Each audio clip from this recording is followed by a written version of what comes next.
Félix Tshisekedi n'est pas président par la volonté d'un homme, il est président par la volonté de Dieu. Parce que nous avons perdu beaucoup de gens, il y a le sang qui a coulé dans ce combat, donc tout ça en fait que c'était un combat qui ne pouvait pas être vain. Parce que ce combat qu'il a mené, Papa Étienne, a finalement payé. Je sais que le peuple congolais dans son ensemble veut le changement et il incarne ce changement.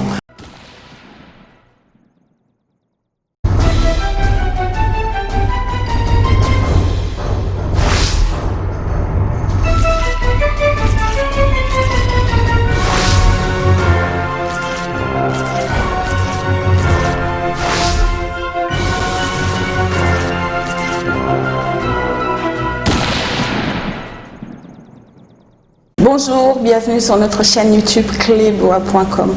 Aujourd'hui sur mon plateau, je suis ravie de recevoir une jeune dame. Je ne l'ai jamais reçue, c'est la première fois qu'elle honore notre invitation sur cleboa.com. Donc je vais vous présenter à côté de moi Madame Daniela Kamwanya, connue sur les réseaux sociaux en tant que Daniela Certa Victoria, la sœur du président de la République démocratique du Congo. Bonjour Madame. Bonjour Madame Pichou. Bonne nuit. Nazabien Angolo Nzambe. Très bien. Donc Daniela, est-ce qu'on peut se tutoyer pour cette émission? Bien sûr, on peut se tutoyer. Très bien, je préfère donc. Pas de problème. Donc Daniela, on va déjà commencer par une histoire qui n'est pas si lointaine que ça. En 2018, fin de l'année 2018, la campagne présidentielle. On t'a vu dans quelques meetings, tu as accompagné le président. Qu'est-ce que ça t'a fait d'accompagner déjà le président? Qu'est-ce que ça fait d'assister à des meetings? Merci pour la question. Et je voudrais saluer donc vos téléspectateurs, ceux qui suivent votre émission. Je voudrais vraiment les saluer, que Dieu les bénisse pour le temps qu'ils prendront pour suivre cette émission. J'ai vécu ces moments plutôt de façon assez particulière parce que moi je vivais en Belgique. Je vivais en Belgique avec mes enfants, mes 4 enfants. Et en ce moment-là, j'étais en formation d'une remise à niveau en bureautique que je faisais. Mais j'ai toujours été, au fait, j'ai toujours cru au combat de l'UDPS, j'ai toujours cru à la victoire de l'UDPS. Raison pour laquelle j'avais pris la décision de venir sur place, sur le terrain. Malgré qu'en ce moment-là, les gens me le déconseillaient parce que les élections étaient assez problématiques. Donc pour certains, les élections n'auront pas lieu. Et voilà, donc on prévoyait un peu des scénarios catastrophes.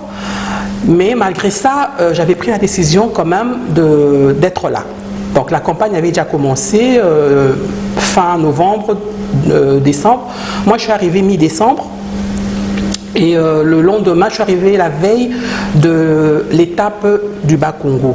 Donc j'ai fait au fait le Bas-Congo et l'Équateur. Donc le Bas-Congo, on a fait le trajet en voiture et c'était un moment où c'était quand même une première expérience parce que c'était vraiment une campagne de proximité parce qu'on était en contact direct avec la population vu qu'on s'arrêtait à des endroits et des fois on ralentissait, donc on avait le temps de parler avec la population, d'échanger, d'avoir un peu des points de vue de certains et tout ça. Donc c'était vraiment des moments très enrichissants et on sentait vraiment que le peuple attendait beaucoup, voulait le changement et tout ça. Et donc pendant le trajet qu'on faisait jusqu'à Matadi, on est arrivé, il faisait déjà la nuit en tout cas, au lieu du meeting. Et là c'était vraiment, l'ambiance était assez forte parce qu'il y avait beaucoup de monde qui attendait, qui ont attendu pendant des heures le temps qu'on arrive. Et c'était vraiment un échange particulier entre le président et la population. On sentait que la population attendait beaucoup du président, car il incarnait quand même l'espoir du changement. Donc c'était un peu ça.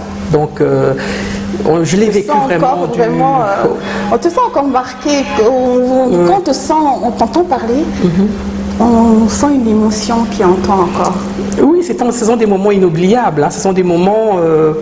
et comme j'avais aussi cette conviction, j'ai toujours eu la conviction que nous finirons par avoir cette victoire. Et pour moi, dans la foi que j'avais en Dieu, je m'étais toujours dit, j'avais déjà eu la vision il y a 5 ans passés, que nous aurions cette victoire. Donc j'étais dans une mentalité de battante, d'où peut-être ton prénom, de gagnante. Parce que tout le monde te connaît en tant que Daniela Victoria Certa. Oui. Tu peux nous expliquer, entre parenthèses un peu, pourquoi ce prénom sur Facebook? Oui, effectivement. Donc ce prénom, c'était un peu un prénom prophétique en fait, parce que c'était un pseudo que je m'étais donné à un certain moment du combat où je sentais que nous allons gagner, parce que le combat de l'UDPS est un combat noble, c'est un combat juste, c'est un combat qu'on a vécu avec beaucoup d'émotions, il y avait des privations, des douleurs, parce que nous avons perdu beaucoup de gens, il y a le sang qui a coulé dans ce combat. Donc tout ça en fait que c'était un combat qui ne pouvait pas être vain. Donc il fallait que ça aboutisse par une victoire. Et en plus, en 2011, on nous a volé notre victoire. Pour moi, c'était aussi une façon, une revanche, quoi. Pour moi, c'était le Seigneur qui nous redonnait cette victoire, qui nous redonnait notre victoire que nous avons perdue injustement en 2011. Donc, c'était un peu ça l'état d'esprit dans lequel j'étais à ce moment-là. D'accord. Voilà. Merci Mengue Daniela pour cette réponse. Donc après, campagne ici, le jour J. Donc le jour J, donc la CENI va annoncer les résultats. Donc tout le monde était derrière, que ce soit la radio, télévision, internet, tout le monde, tout Congolais attendait les résultats. Le soir même, c'était la nuit même, les résultats sont tombés. Et ça, Kioni, qu'est-ce que tu as retenu? Bon, ces moments, c'était des moments très forts que je n'oublierai jamais, parce que c'était le moment tant attendu. Pour moi, je l'ai vécu avec beaucoup d'émotion, parce que déjà l'endroit où on se trouvait chez Papa Étienne, donc à la résidence de l'Imédé, c'est là qu'on attendait les résultats, qui se faisaient attendre parce qu'on avait passé pratiquement toute la nuit à attendre les résultats. Et quand les résultats sont tombés, j'avais vraiment, c'était un mélange de plusieurs sentiments en fait. C'était un mélange de plusieurs sentiments. D'un côté, un sentiment de tristesse parce que l'artisan de ce combat n'était plus là pour vivre ces moments-là avec nous, donc Papa Étienne. Et de l'autre côté, c'était l'aboutissement d'un combat de longue haleine et qui finalement avait porté des fruits. Donc c'était un mélange de sentiments. Alors, lorsque les résultats sont tombés, on était là, nombreux, le président était là, je crois que vous avez vu dans les images. J'ai été la première personne que je voulais féliciter, c'était lui. Donc je suis allée, je l'ai félicité. Et ensuite, je me suis rendue vers l'endroit où on avait mis pour se recueillir en mémoire de Papa Étienne. Et je me suis rendue devant l'endroit et j'ai commencé à pleurer. Je pleurais à chaudes larmes, tellement je revoyais beaucoup de choses, je revivais beaucoup de choses avec lui et tout ça, et je me disais, Seigneur, pourquoi il n'est pas là, pourquoi il ne peut pas vivre ces moments, pourquoi lui qui a tant combattu, pourquoi il ne peut pas être là pour vivre ça. Et tout ça, c'était ces sentiments-là qui étaient un peu mélangés en moi, mais d'un côté, je me disais, merci Seigneur, parce que finalement, on a cette victoire, finalement, on est apaisé, parce que ce combat qu'il a mené, Papa Étienne, a finalement payé. Voilà, donc c'était un peu ça qui m'avait réconforté à la fin. Et voilà, donc c'était des embrassades, voilà.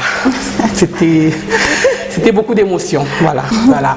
Et aussi, donc, en parlant de tout ça, je voulais aussi parler un peu de ce qui s'était passé à Genève, où on avait ressenti ça aussi un peu comme beaucoup d'injustice.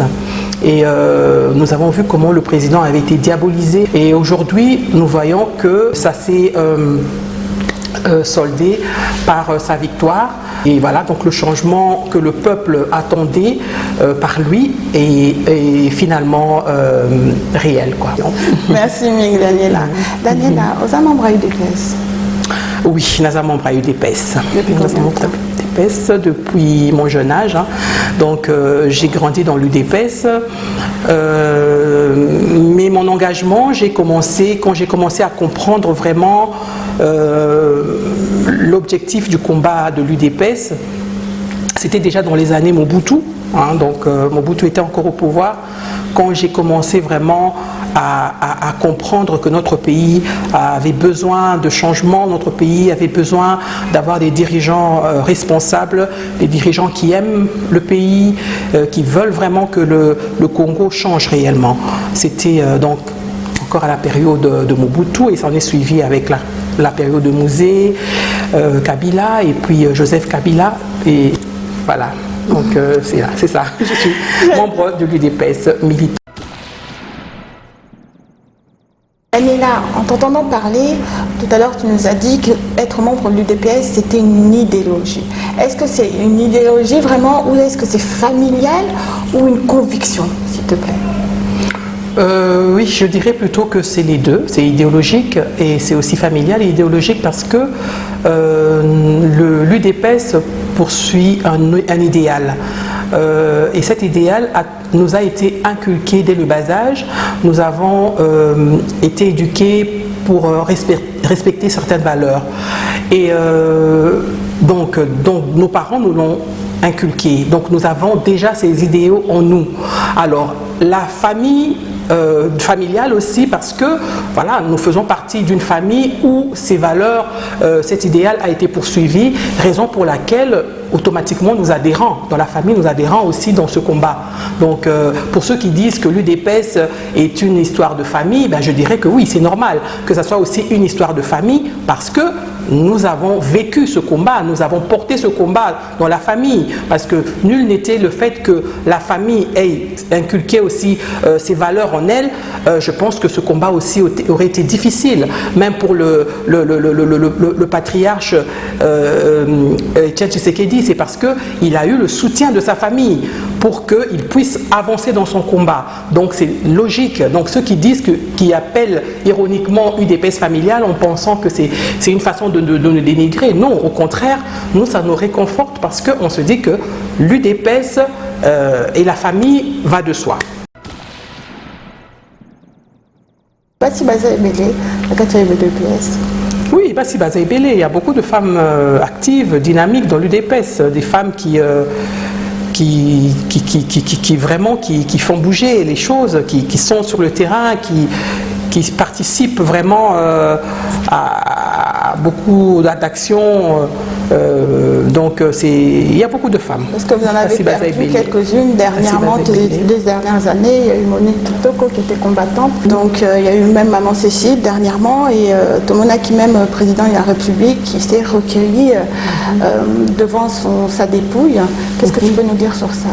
Toutes ces femmes. Oui, en tout cas, je salue déjà leur combat, je salue la mémoire de toutes les femmes qui sont tombées parce qu'il y en a quand même, mais plus particulièrement Monique Kitoko parce qu'elle a été sur le terrain, elle a été une femme très dynamique dans l'UDPS.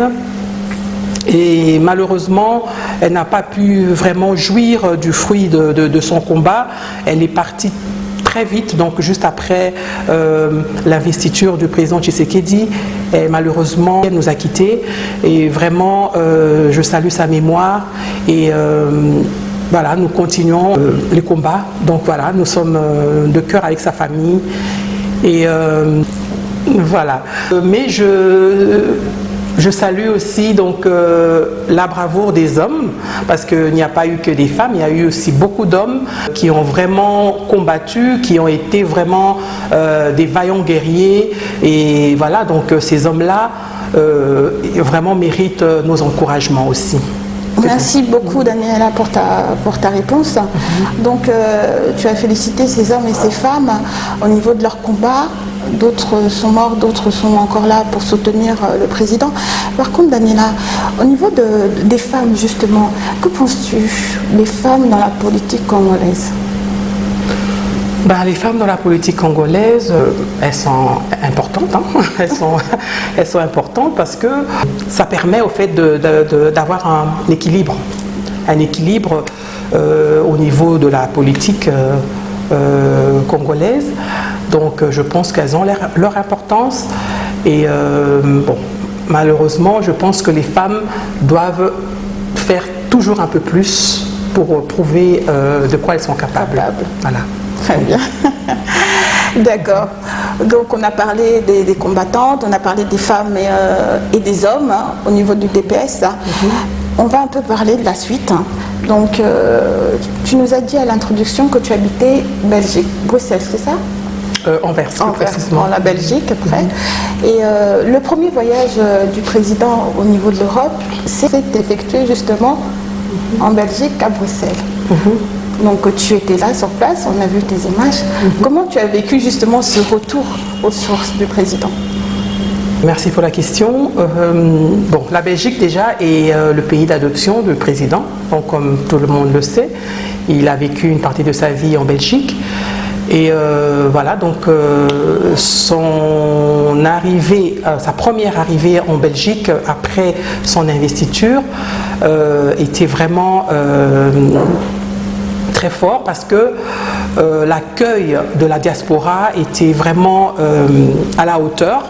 Et je ne parlerai pas seulement de la Belgique parce qu'il a aussi fait des tournées en Europe, ailleurs. On a vu comment la diaspora congolaise a accueilli, même aux États-Unis, on a vu comment il a été accueilli par la diaspora. Et c'est ça même qui montre que la diaspora avait voulu ce changement qu'incarnait le président. Donc c'était vraiment un espoir pour la diaspora d'avoir un président issu de la diaspora et qui peut vraiment réellement apporter un espoir pour le peuple congolais. Voilà. Très bien. On te voit très active sur les réseaux sociaux, combattante. Sur les réseaux sociaux, on te voit quelquefois, donc tu réponds, tu postes beaucoup. Pourquoi être aussi active? Est-ce que tu étais déjà avant active ou ça c'est venu encore plus depuis que votre frère est devenu président de la République? Non, j'ai toujours été active. Je crois même que je l'étais plus avant que maintenant. Parce qu'avant, j'étais vraiment à fond dans le combat. Mais maintenant, je pense que le combat a changé de forme. Nous combattons différemment. Et donc, c'est un peu normal que je ne suis plus très très active comme avant, mais j'essaie quand même d'être active, d'être là, d'être présente. Je veux garder ce contact avec le monde et échanger, donc apporter aussi certains points de vue, certaines informations quand il le faut. Voilà. D'accord. T'arrive-t-il de donner quelquefois des conseils au président, puisque toi, lui, il a son travail, il a beaucoup de boulot, donc toi, tu es un peu plus, tu as la possibilité de regarder un peu plus ce qui se passe. Est-ce que ça t'arrive de lui donner des conseils en privé, voilà, boyer. Est-ce que ça t'arrive? Je ne dirais pas que j'apporte des conseils, je dirais plutôt que j'apporte mon point de vue où je peux l'informer d'une information quelconque. Maintenant c'est à lui de juger ce qu'il va en faire. Mais sinon, oui, ça m'arrive de lui parler de certaines choses, de certains points de vue, de certaines situations. Voilà. Et ça arrive. D'accord. Ça arrive. Justement, en regardant, en restant sur les réseaux sociaux, moi-même je suis, donc quelquefois on voit des attaques quand même très rigoureuses. On voit des attaques au niveau de votre famille ou sinon au niveau directement du président. Comment vis-tu ces attaques-là, toi, directement? Bon, les attaques, je pense que vis-à-vis du président, déjà, bon, je pense que c'est un peu normal, hein, c'est un homme politique, c'est un homme public. C'est normal qu'il puisse être attaqué parce qu'il ne peut pas plaire à tout le monde. Il y a des gens qui peuvent l'aimer, il y a des gens qui ne peuvent pas l'aimer, ils ne sont pas obligés de l'aimer, parce que bon, c'est comme ça la vie. Mais c'est vrai que parfois c'est un peu parfois injuste, parce qu'on sent dans certaines critiques plus un esprit de le dénigrer, de le vilipender, et c'est ça qui parfois est dommage, parce qu'on se dit il y a moyen de critiquer objectivement, hein, de donner son point de vue, parce que bon, le président est un être humain, il peut commettre certains actes qui ne peuvent pas plaire à tout le monde, mais il y a une façon de critiquer qui peut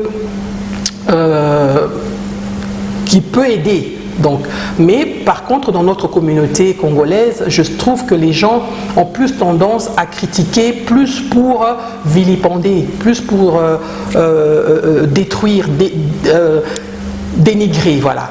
Donc, et c'est ça qui est dommage. Mais les attaques en soi, bon, elles sont normales. Vis-à-vis de la famille, bon, je me dis, c'est peut-être le prix à payer quand on appartient à une famille connue, une famille qui a le parcours qu'elle a. Bon, on ne peut pas se faire que des amis. Donc, il y a des ennemis aussi et qu'il faut faire avec. Voilà. Très bien. Tu étais très proche déjà du président avant. Maintenant qu'il est devenu président de la République démocratique du Congo, est-ce qu'il y a eu un changement de comportement? Toi, est-ce que devant Monsieur le Président, c'est vrai que tu ne dois pas te comporter comme si vous étiez en privé, mais est-ce que comment on vit ce changement d'un frère qui devient l'autorité numéro 1 d'un pays? Merci pour la question. Bon, c'est vrai que de toute façon, c'est un grand frère, donc déjà, j'ai toujours été respectueuse vis-à-vis de lui. Bon, maintenant, il n'est plus que grand frère, et maintenant, il est aussi mon président. Donc, c'est vrai que il faut faire avec les deux maintenant. Mais bon, mon attitude n'a pas changé dans le sens où je suis toujours aussi respectueuse qu'avant. Donc, mais en plus, j'ai en face de moi un président, donc c'est ça. Et pour intégrer cela en moi, d'ailleurs je l'appelle plus Félix, je l'appelle président. Voilà.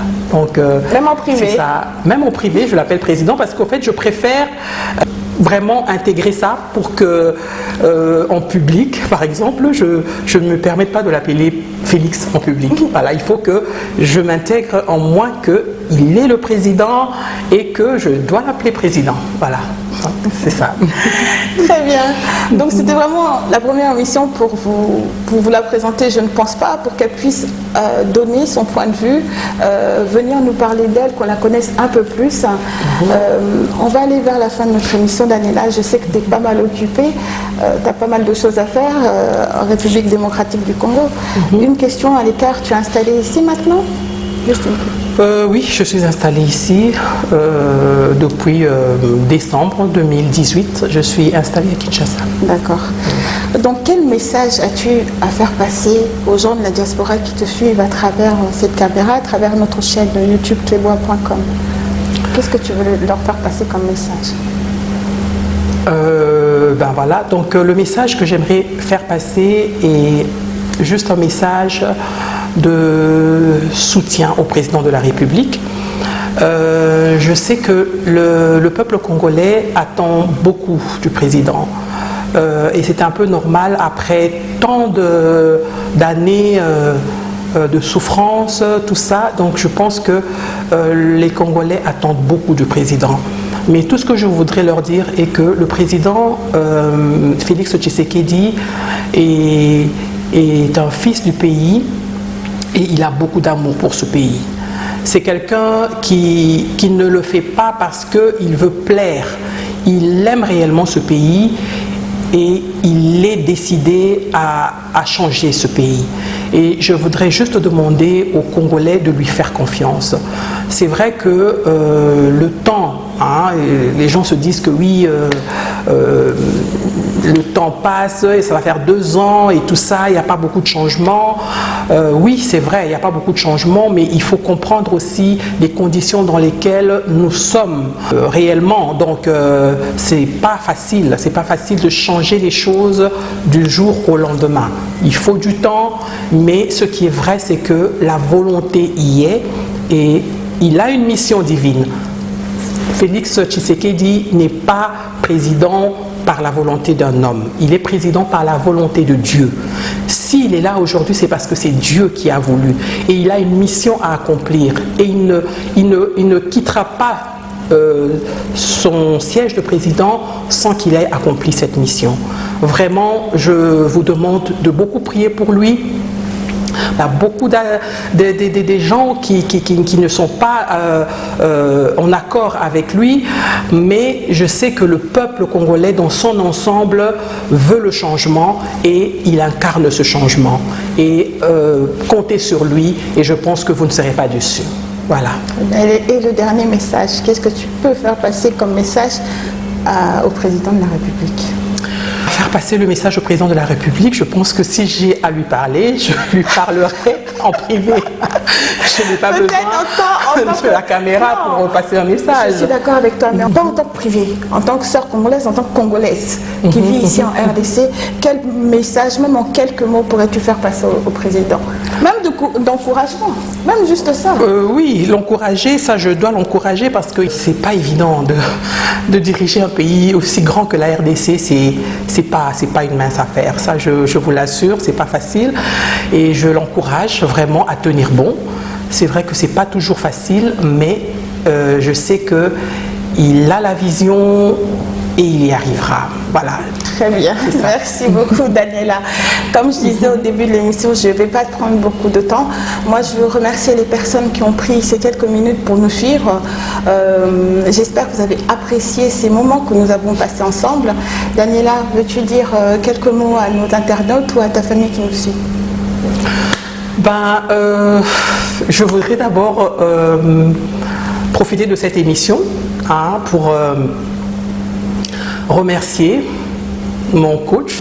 Voilà, il s'appelle David Feli Moala. Voilà, donc un big up pour lui. Et voilà, donc je vous remercie, tous ceux qui auront le temps pour cette émission, à suivre cette émission. Vraiment, je vous remercie. Et en ce qui me concerne moi-même, j'ai beaucoup de projets pour apporter aussi ma petite pierre dans le changement de ce pays. Je pense que dans les jours à venir, vous entendrez parler de certaines actions dans le cadre de ma fondation Anishaï. C'est une fondation qui a été créée dans le but d'aider.